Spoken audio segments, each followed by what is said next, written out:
dedicated and loving parents, one of 5 brothers and sisters. A home where we as children were the focus of my parents' lives, where we regularly attended church, 2 Christian parents who did not drink, they did not smoke, there was no gambling, there was no physical abuse or fighting in the home. That basically, I was a normal person. I wasn't some guy hanging out in bars or a bum. I wasn't a pervert in the sense that, people look at somebody and say, I know there's something wrong with them, and just tell. I mean, I was essentially a normal person. I had good friends. I led a normal life, except for this one small but very potent and very destructive segment of it that I kept very secret, very close to myself, and didn't let anybody know about it. And part of the shock and horror for my dear friends and family years ago when I was first arrested was that there was no clue. They looked at me and they looked at the all-American boy. And it happened in stages, gradually. It doesn't necessarily, not to me at least, happen overnight. My experience with, I'd say, pornography generally, but with pornography that deals on a violent level with the sexuality, is that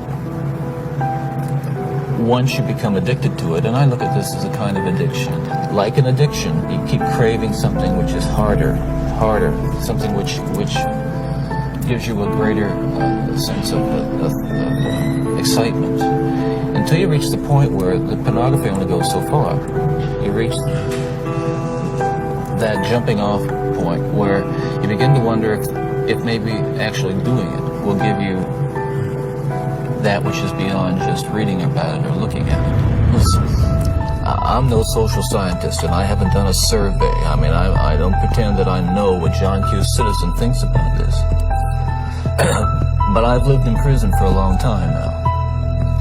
And I've met a lot of men who were motivated to commit violence just like me. And without exception, every one of them was deeply involved in pornography, without question, without exception, deeply influenced and consumed by an addiction to pornography.